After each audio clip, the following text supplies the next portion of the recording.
Пайғамбарымыз хадисі бар екен, тура біздің салт дәстүрмен негіздес болған.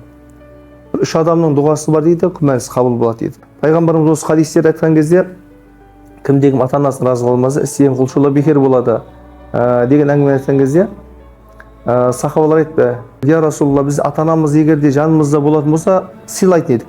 Біз ата-анамыз қайтыс болып кетті ғой, марқұм болып кетті. Сол марқұм болған ата-анамызды разы қылудың жолы бар ма?" деген кезде, пайғамбарымыз айтады: "Ата-ананың көзін көрген адамды разы қыл" дейді. Бұл айтқан кезде, туған туысқанмен байланысты үзбе. Ата-ананың көзі кетсе де, ата-ананың артында қалған ұрпақпенен әр уақытта тығыз қарым-қатынаста бол деген мағынада айтылған. Екінші қабыл болатын дұға ол мүсәпірдің дұғасы деп айтылады. Мүсәпір деген сөз ол арабтың сөзі, қазақша аударған кезде екі түрлі мағына береді. Біріншісі жолаушы деген мағына береді, екіншісі қонақ деген мағына береді. Ал енді пайғамбарымыз хадисінде айтады: "Қонақ өзімен бірге 10 несібе алып келеді" дейді. Соның біреуін ғана өзі пайдаланып, қалған 9-ын сол үйге тастап кетеді дейді.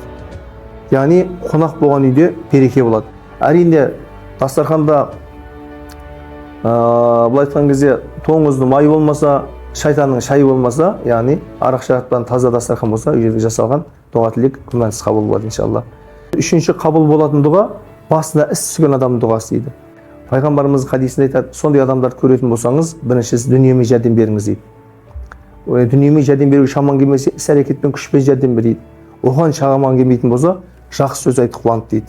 Бұл да сол нәрсе біздің ата-бабамыздың дәстүрінде көрініс алған. Мысалы айтатын болсақ, туған туысқан не болмаса, құда жекжаттың арасында біреу дүние салса, дереу батақұрден малымыз алып барамыз. Болмаса ақшамыз береміз. Жастарымыз дыр жүгіріп келген қонақтарға қызмет жасайды.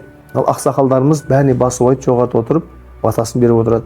Міне соған разы болған отағасы, үй иесі рахмет айтатын болса, сол рахметтің ішінде бүкіл дұға, бүкіл жақсылық сияды иншалла. Пайғамбарымыз сол заманда айтқан хадисі міне біздің ата-бабамыздың дәстүрінде толық көрініс тапқан. Иншалла біз сол нәрсені насихаттаймыз.